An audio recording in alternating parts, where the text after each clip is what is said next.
ఈ real estate investment trust అంటే ఏంటి, దీనిలో ఎలా ఇన్వెస్ట్ చేయాలి, మినిమం టికెట్ సైజ్ ఎంత, ఇది ఏ కేటగిరీ ఆఫ్ పీపుల్కి బాగా సెట్ అవుతున్నట్టు చాలామంది అడుగుతున్నారు కాబట్టి, సో వారందరి కోసం దీని గురించి మన డీటెయిల్ ఇన్ఫర్మేషన్ ఇవ్వగలరు సార్?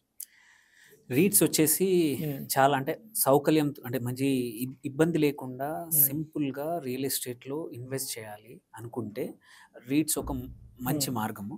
ఇందులో మీరు అన్నట్టు ఫస్ట్ అన్నారు ఎంత సైజు ఇన్వెస్ట్మెంట్ అంటే ఇందులో ఎటువంటి సైజ్ లిమిట్ ఏమీ లేదు.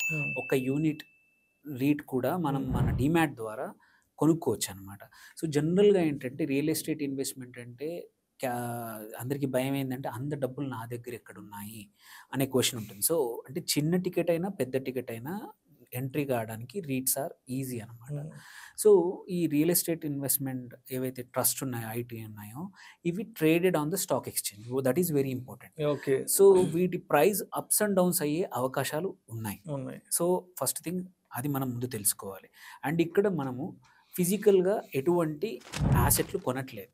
సో అదొక మంచి, ఒక చెడు కూడా. మంచి ఏంటంటే మీరు ఎటువంటి మెయింటెనెన్స్ కోసం కానీ అది ప్రాపర్టీ ఎలా ఉంది దాని గురించి వరీ అవ్వాల్సిన అవసరం లేదు. అది ఆ కంపెనీ చూసుకుంటుంది.